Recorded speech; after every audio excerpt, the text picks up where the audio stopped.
Hello students, कैसे हैं आप सब। स्वागत है आपका मेरे YouTube channel NCERT maths classes पे। पिछले वीडियो में अपने एनसीईआरटी क्लास 12th मैथ्स में चैप्टर नंबर 10th में सप्लीमेंट्री एक्सरसाइज 10.5 कंप्लीट की थी, जो बुक के पीछे की बनी थी। ठीक है जी। आज के इस वीडियो में अपन मिसलेनियस एक्सरसाइज चैप्टर 10 से पहले 10 में जो मिसलेनियस एक्सरसाइज है उससे पहले के जो एग्जाम्पल हैं वो करने वाले हैं। और ऊपर सारे जो एक्सरसाइज हैं चैप्टर 10.1 से लेके एक्सरसाइज 10.5 तक ऊपर से आपको प्लेलिस्ट में मिल जाएगी।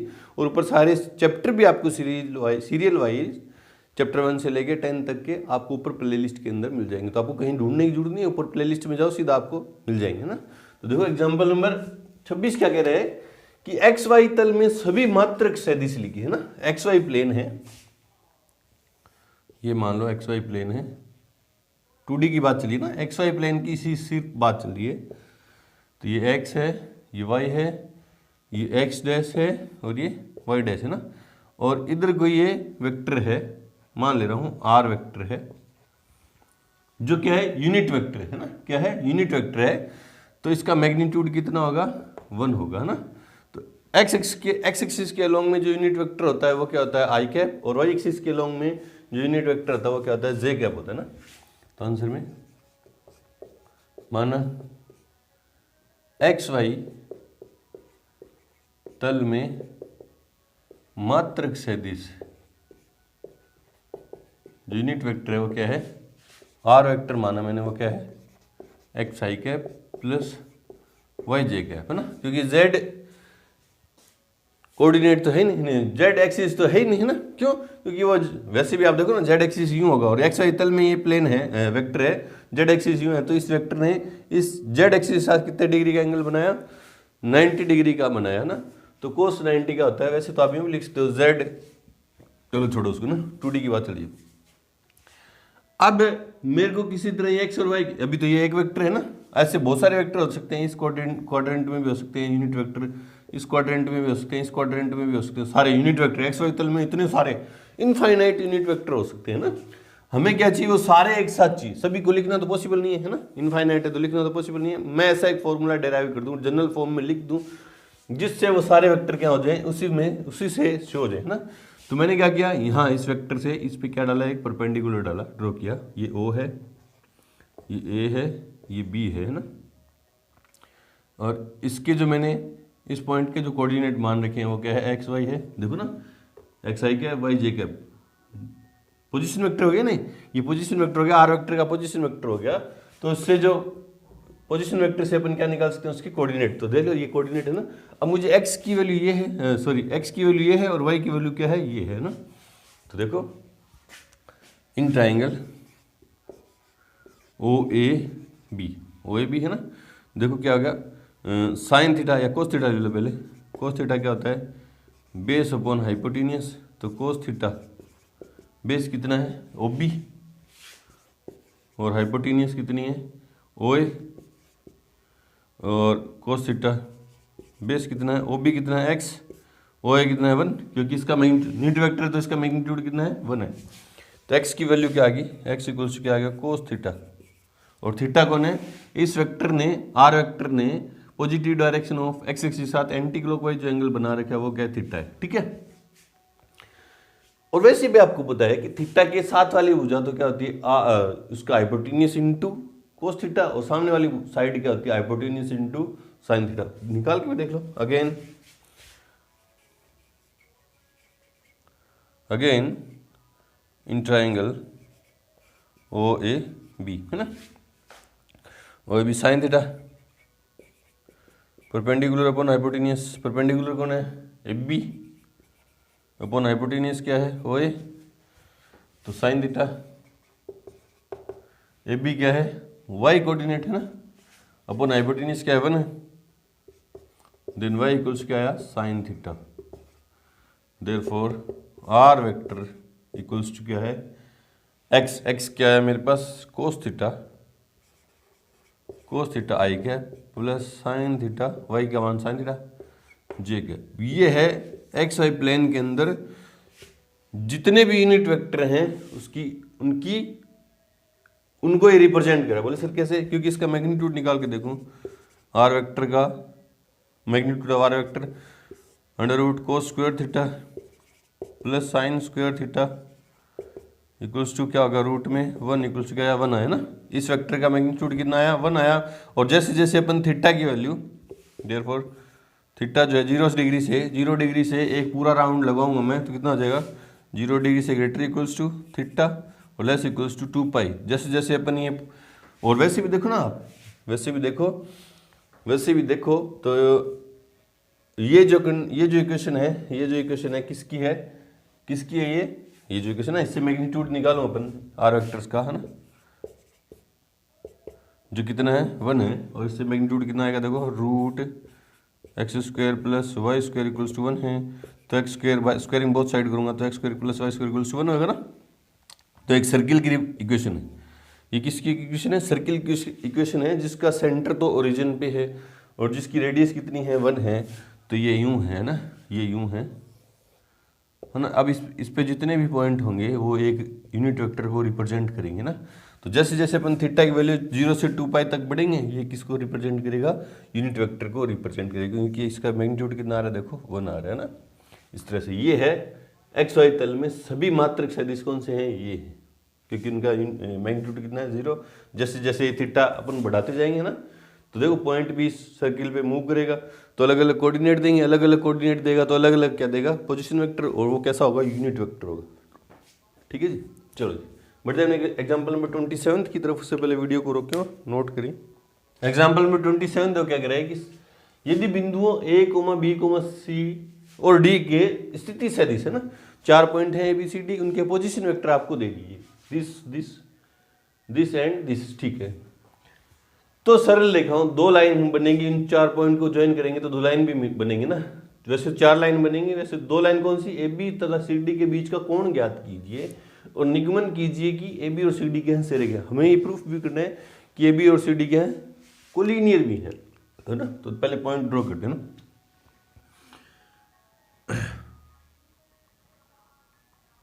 ये मान ले रहा हूं A पॉइंट है, ये B पॉइंट है और ये C पॉइंट है मान ले रहा हूँ, और ये क्या है D पॉइंट है ना। उनके पोजीशन वेक्टर आपको गिवन है ना। पोजीशन वेक्टर ये मान ले रहा हूँ ओरिजिन है ना। तो ये ओरिजिन है, तो ये OA वेक्टर इसका पोजीशन वेक्टर, और ये इसका पोजीशन वेक्टर B का, और ये C का पोजीशन वेक्टर OC वेक्टर है ना, और ये D का पोजीशन वेक्टर। ठीक है, ये थोड़ा सा होच हो गया। ठीक है, OA का कितना है मान ले रहा हूँ, गिवन है, मान नहीं ले रहा, गिवन है क्या है, I cap plus J cap plus K cap. ठीक है, और OB का कितना है 2I plus 5J, 2I cap plus 5J cap है ना, 5J।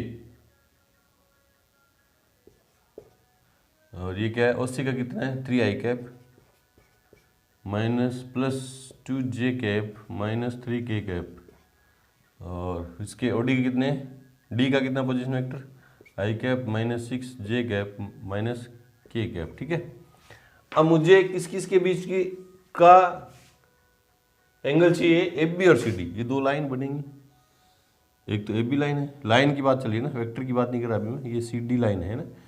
इन दोनों के बीच का एंगल चाहिए मेरे को ना, AB और CD के बीच का एंगल। तो मैं क्या करूँगा, इन दोनों से जो 2 वेक्टर बन रहे हैं, एक तो AB वेक्टर और एक ये CD वेक्टर ना, दोनों वेक्टर के बीच का एंगल फाइंड कर दूंगा। तो दोनों लाइन के बीच का एंगल होगा, हमें AB लाइन और CD लाइन के बीच का एंगल चाहिए।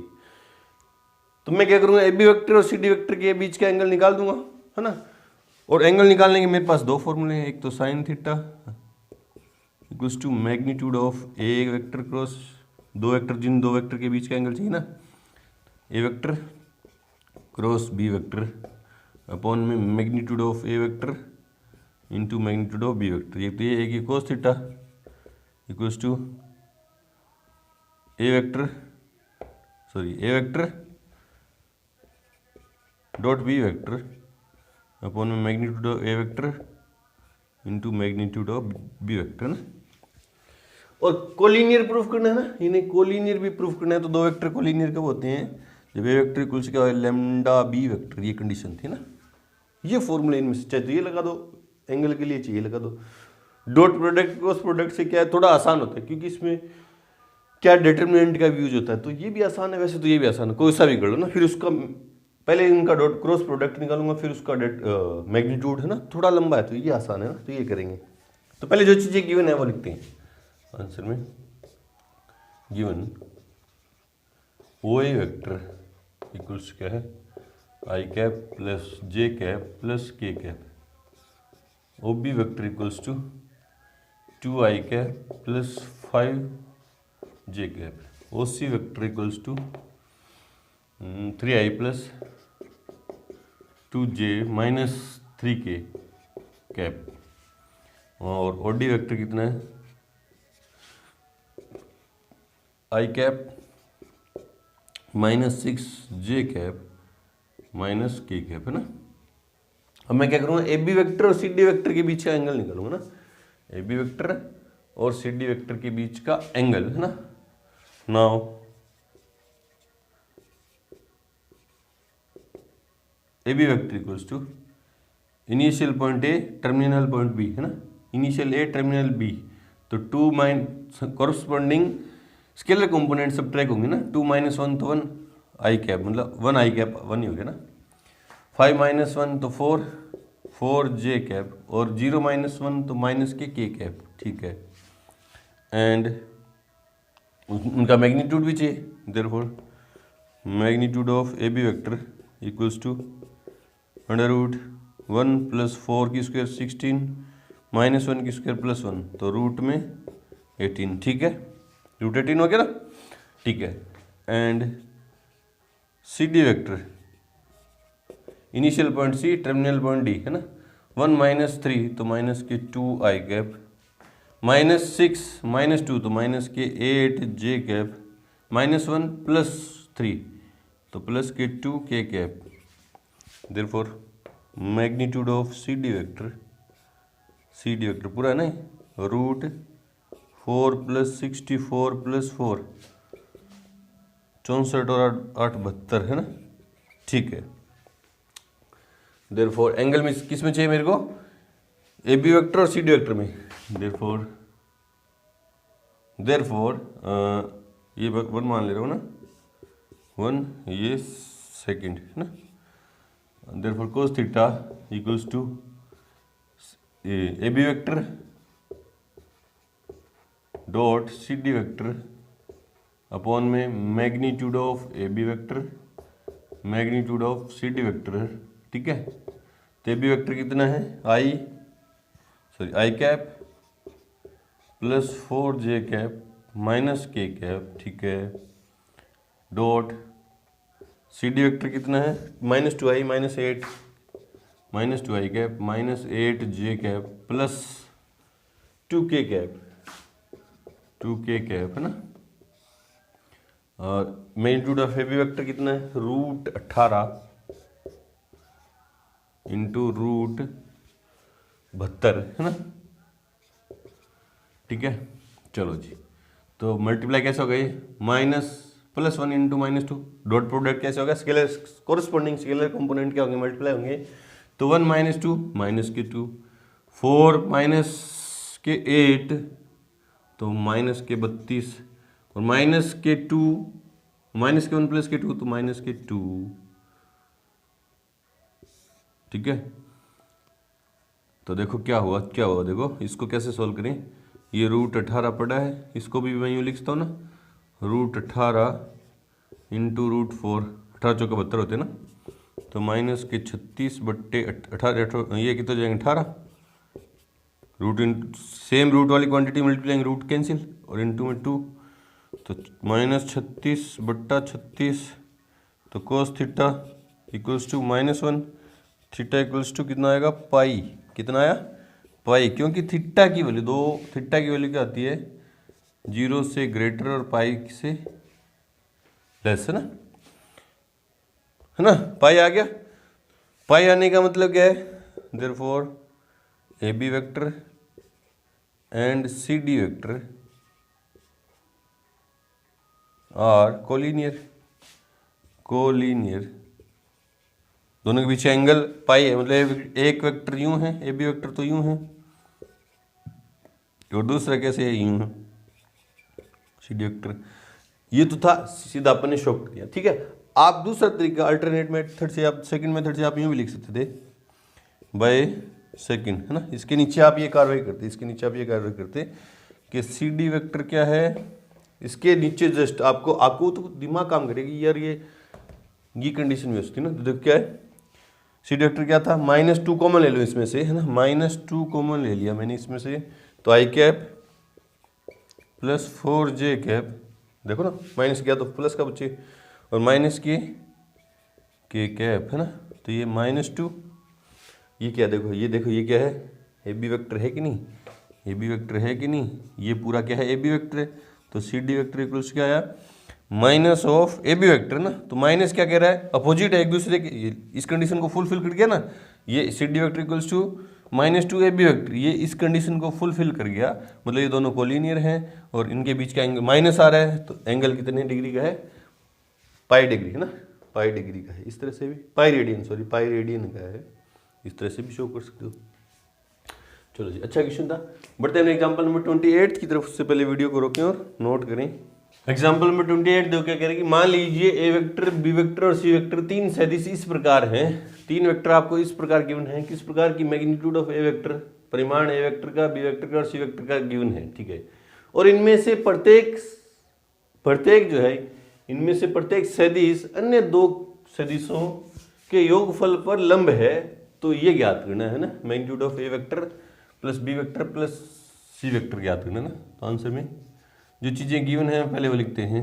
Given magnitude of A vector equals to 3, magnitude of B vector equals to कितना है 4, और magnitude of C vector equals to कितना है 5, ठीक है। एक तो बात ये दे दी, और उसने बोला कि इनमें से प्रत्येक जो वेक्टर है वो अन्य दो वेक्टरों पर क्या है, के योगफल पर लंब है ना। मतलब जैसे ए वेक्टर लूँ तो वो परपेंडिकुलर है किस पर, अन्य दो वेक्टर कौन से हैं, B vector plus C vector के योग, है ना। देखो ना कि एक प्रत्येक मतलब ए वेक्टर भी, बी वेक्टर भी और सी वेक्टर भी, जब बी वेक्टर लूंगा तो किसके दो, अन्य दो कौन से बच गए, A vector plus C vector, और सी वेक्टर लूंगा तो वो कौन से, अन्य दो कौन से बच गए, A vector plus B vector. ये आपको गिवन है ना, गिवन है ना। एंड क्या गिवन है, ए वेक्टर परपेंडिकुलर है किस पर, B vector plus C vector. अब दो वेक्टर अगर एक दूसरे के परपेंडिकुलर हैं तो उनका डॉट प्रोडक्ट 0 होगा। बोले सर कैसे, क्योंकि ये वेक्टर अपन ने कंडीशन डॉट प्रोडक्ट के ऑब्जर्वेशन देखे थे, उनमें देखा था कि ये वेक्टर अगर बी वेक्टर परपेंडिकुलर है then A vector dot B vector equals to क्या होगा 0। बोले सर क्यों, क्योंकि A vector dot B vector क्या होता है, magnitude of A vector into magnitude of B vector into में कोस थीटा, और थीटा की जगह जब मैं 90 डिग्री रखूंगा तो 0 हो जाएगा, 0 होने का मतलब ये 0 हो जाएगा ना। हाँ, तो इसी से लिख रहा हूँ, therefore A vector dot B vector plus C vector equals to 0, ठीक है। और इसको थोड़ा सिंप्लीफाई करना चाहो तो चलो पढ़ा रहने दो, है ना। और दूसरी बात क्या है, बी वेक्टर जो है परपेंडिकुलर है किस पर, A vector plus C vector पर, देयरफॉर क्या हो जाएगा, B vector dot A vector plus C vector equals to क्या हो जाएगा 0, एंड सी वेक्टर परपेंडिकुलर है किस पर, अन्य दो कौन से बच गए, A vector plus B vector, therefore C vector dot A vector plus B vector equals to 0, है ना। और इस पूरी इक्वेशन को मैंने क्या मान लिया 1, ये पूरी इक्वेशन को क्या मान लिया मैंने 1, ठीक है। नहीं तो 1 2 3 4 5 6 माननी पड़ेगी, पूरी को क्या मान लिया 1, ठीक है। ये तो समझा था, यहाँ से हटा रहा हूँ। अब मुझे इसकी वैल्यू चाहिए, देयरफॉर मैग्नीट्यूड ऑफ, सिंस लगाओ, since magnitude of A vector plus B vector plus C vector की होल स्क्वायर इक्वल्स क्या आएगा, A vector plus B vector plus C vector dot A vector plus B vector plus C vector. तो देखो ना, since A vector dot A vector क्या होता है, magnitude of A vector की होल स्क्वायर। बोलो सर कैसे, ऑब्जर्वेशन में देखा था फिर भी बता दे रहा हूँ ना। LHS लेके चलूंगा तो क्या आएगा, magnitude of A vector into magnitude of A vector into में कोस थीटा, और थीटा कितना है थीटा कितना है 0 डिग्री है ए वेक्टर के बीच में, तो मैग्नीट्यूड ऑफ ए वेक्टर की होल स्क्वायर हो जाएगी, है ना। थीटा इक्वल्स क्या है 0, तो को 0 की वैल्यू 1 होगी ना, तो ये हो जाएगा। तो देखो बच्चों, अब ये भी पहले डॉट प्रोडक्ट होगा किससे, ए वेक्टर डॉट किससे, A vector plus B vector plus C vector से डॉट प्रोडक्ट जो है डिस्ट्रीब्यूट हो जाएगा किस पे, एडिशन पे। इसी तरह प्लस के बी वेक्टर डॉट क्या हो जाएगा, A vector plus B vector plus C vector, है ना, और प्लस के सी वेक्टर डॉट क्या आ जाएगा, A vector plus B vector plus C vector, है ना। ठीक है, ये यहाँ से हटा रहा हूँ। अब देखो, अब ये इक्वेशन फर्स्ट मेरे को काम में लेनी है ना, तो मेरे पास डिटरमिनेंट मैग्नीट्यूड ऑफ ए है, वो कैसे आएगा, इन दोनों की मल्टीप्लाई से ना। तो इन दोनों को मल्टीप्लाई करूँगा तो क्या आएगा, लिख दो, चलो लिख दो एक बार, ए वेक्टर डॉट ए वेक्टर और ए वेक्टर बी, ये भी कंडीशन देखो, ए वेक्टर जो है बी प्लस सी पर, है ना, तो लिखूंगा साथ में, इसको इससे तो मल्टीप्लाई कर दिया, plus A vector dot B vector plus C vector, ठीक है, प्लस बी डॉट बी क्या हो जाएगा, B vector dot B vector plus B vector dot A vector plus C vector, ठीक है ना। अगर आपके यूं दिमाग में नहीं रहता कि सर यार आपने तो रट रखा है ना, ये याद रह रहा है, बोले सर याद नहीं रह रहा, देखो यहाँ से ये मेरे पास जो गिवन है वो काम में तो लेने ना, कैसे न कैसे ये तो बनाना पड़ेगा। अगर आपको ये ऐसा थोड़ा दिक्कत हो रही है तो आप इसको यूं भी मान सकते हो, इसको अंदर मल्टीप्लाई करके A vector dot B vector plus A vector dot C vector, उसको इक्वेशन नंबर 1 मान लेना, है ना। फिर ये भी सारे अंदर मल्टीप्लाई करनी पड़ेंगे, ऐसे भी करो, आसान है। ये हो गया, आप देखो सी वेक्टर से होगा, C vector dot C vector plus C vector dot A vector plus B vector, ठीक है। अब देखो ये क्या हुआ, मैग्नीट्यूड ऑफ ए वेक्टर की होल स्क्वायर प्लस 0, इसकी वैल्यू 0 होगी, यहाँ से A vector dot B plus 0 हो गया, ठीक है, plus magnitude of B vector की whole square plus 0 B vector dot A plus C, ये रहा 0, plus magnitude of C vector की होल स्क्वायर प्लस 0, ये रहा। कहाँ से लिखा बने, बाय फर्स्ट, अच्छा क्वेश्चन है ना। तो मैग्नीट्यूड ऑफ ए वेक्टर कितना है, 3 की स्क्वायर प्लस 4 की स्क्वायर प्लस 5 की स्क्वायर, ये भी कहाँ से लिखा, बाय फर्स्ट। तो 9 प्लस 16 प्लस 25, 16 9 25 25 50, कितना होगी 50, और इधर क्या चल रहा है, magnitude of A vector plus B vector plus C vector की होल स्क्वायर। तो magnitude of A vector plus B vector plus C vector equals क्या है, √50, प्लस माइनस इसलिए नहीं अपन शामिल कर रहे क्योंकि ये क्या है, डायरेक्टेड लाइन है, अपन जो वेक्टर पढ़ रहे हैं डायरेक्टेड लाइन पढ़ रहे हैं, और उसकी जो लेंथ है मैग्नीट्यूड क्या देता है, उसकी लेंथ जो नेगेटिव होगी नहीं, देखते हैं।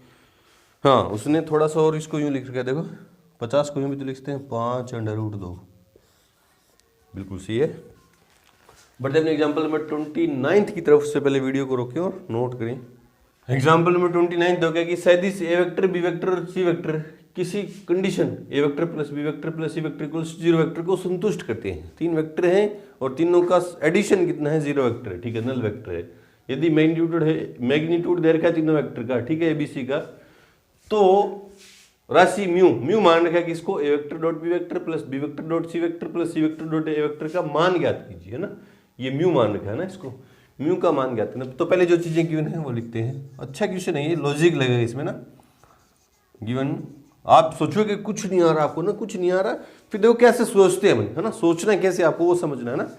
तो गिवन क्या है, पहले जो चीज गिवन है वो लिखो। ए वेक्टर इक्वल्स कितना है, 1 है, बी वेक्टर इक्वल्स कितना है 4, मैग्नीट्यूड ऑफ बी वेक्टर ना, और मैग्नीट्यूड ऑफ सी वेक्टर कितना है 2 है। और क्या दिया है, and A vector plus B vector plus C vector की जो है वो क्या है, नल वेक्टर है ना। और मुझे वैल्यू किसकी फाइंड करनी है, A vector dot B vector plus B vector dot C vector plus C vector dot A vector, है ना, इसकी वैल्यू फाइंड करनी है, ठीक है।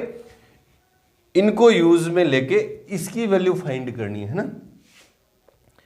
तो आप पहले सोचेंगे कि मैग्नीट्यूड ऑफ यूं भी कर सकते हैं ना, यूं भी कर सकते हैं, देखो यूं कर सकते हैं कि इसका मैग्नीट्यूड तो है नहीं अपने पास, ये नल वेक्टर, तो इसका मैग्नीट्यूड कितना होगा, 0 होगा ना। तो देखो since magnitude of A vector plus B vector plus C vector की होल स्क्वायर इक्वल्स क्या होगा, A vector plus B vector plus C vector, चलो पहले तो लॉजिक ये लग गया, ठीक है, A vector plus B vector plus C vector, है ना, होगा कि नहीं होगा।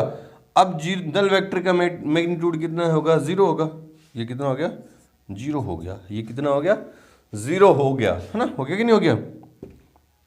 लिख देंगे अपन, रीजन लिखेंगे कि एक A vector plus B vector plus C vector क्या है, नल वेक्टर है और उसका मैग्नीट्यूड कितना होगा, 0 होगा। अब इधर मल्टीप्लाई करो, है ना, तो ए वेक्टर मल्टीप्लाई डॉट प्रोडक्ट होगा किसके साथ, ए वेक्टर, पीछे वाले क्वेश्चन की तरह ही सेम कैलकुलेशन है, plus C vector plus B vector dot product होगा किसके साथ, A vector plus B vector plus C vector plus C vector dot product होगा किसके साथ, A vector plus B vector plus C vector, और reason क्या दिया, since A vector plus B vector plus C vector equals to 0 and A vector dot A vector क्या होता है, magnitude of A vector का होल स्क्वायर। ये सारे observation है जो डॉट प्रोडक्ट में क्रॉस प्रोडक्ट में अपन ने सीखे थे, ठीक है।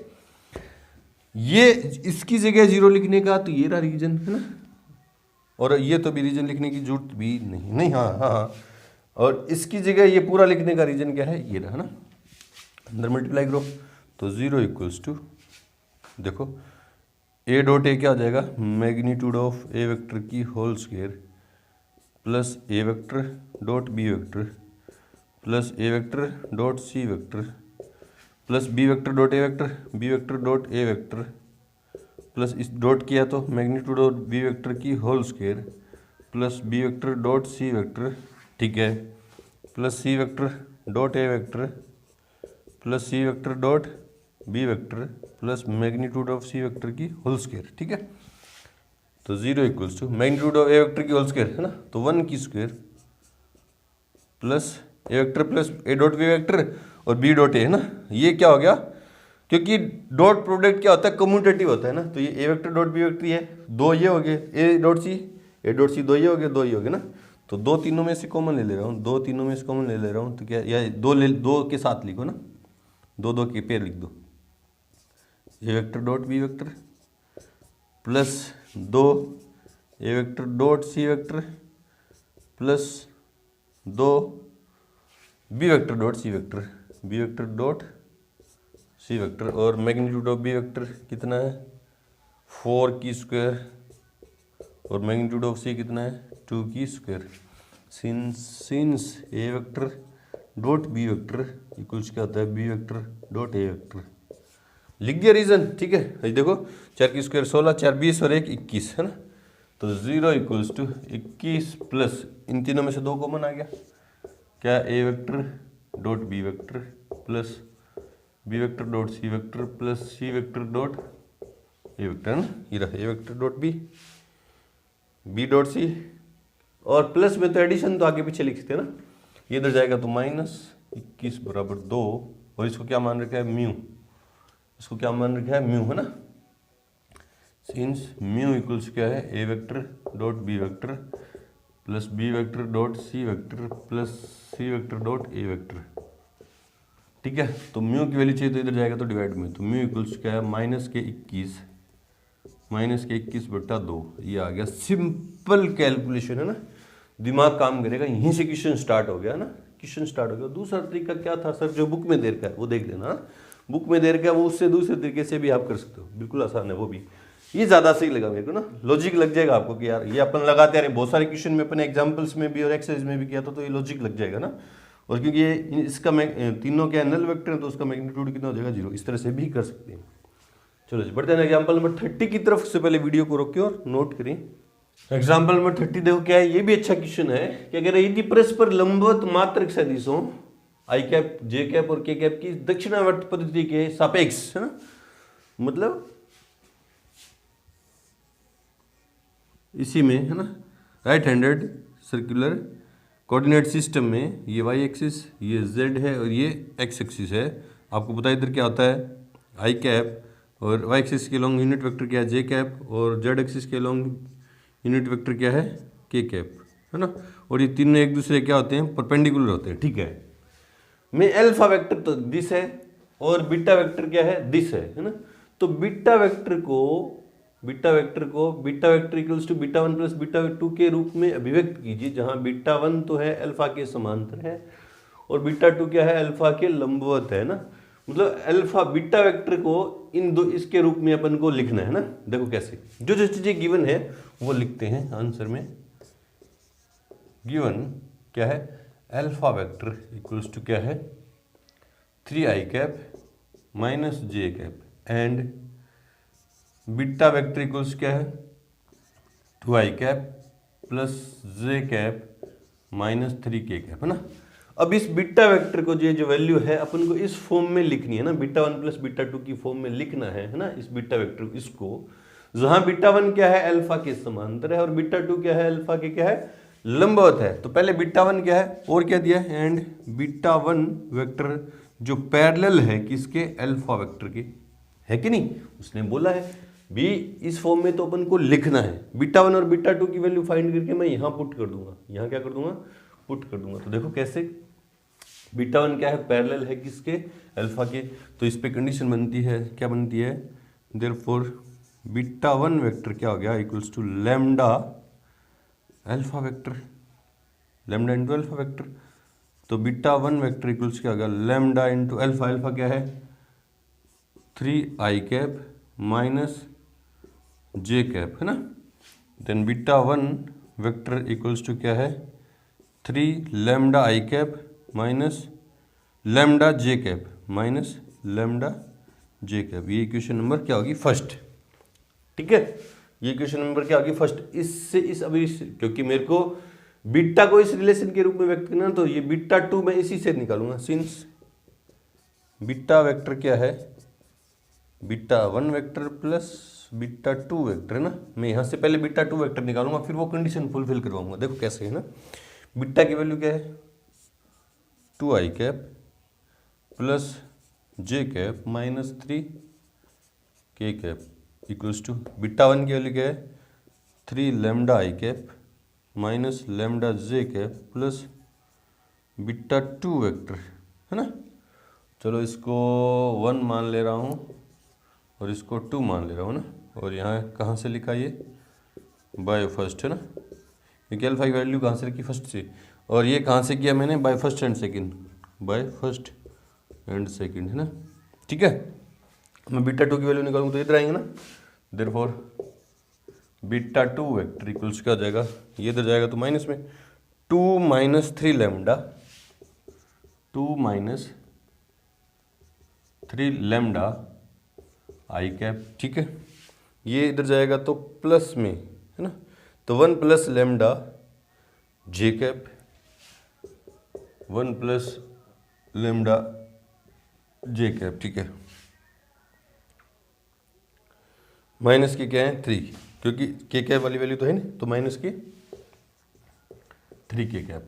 ये आ गया beta two vector.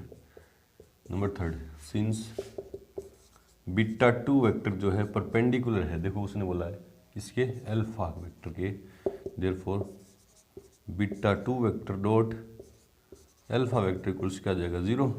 Beta two की वैल्यू रखो 2 minus 3 lambda I cap plus 1 plus lambda J cap minus 3k cap. ये तो है beta vector dot alpha vector क्या है 3i माइनस जे, 3i कैप माइनस जे कैप इक्वल्स क्या है 0। अब दो वेक्टर अगर कंपोनेंट फॉर्म में गिवन है, उनका डॉट प्रोडक्ट कैसे होगा, कोरस्पोंडिंग स्केलर कंपोनेंट मल्टीप्लाई होंगे। तो आई कैप वाला आई कैप के साथ क्या होगा 3 इंटू 2 माइनस 3 लैम्डा प्लस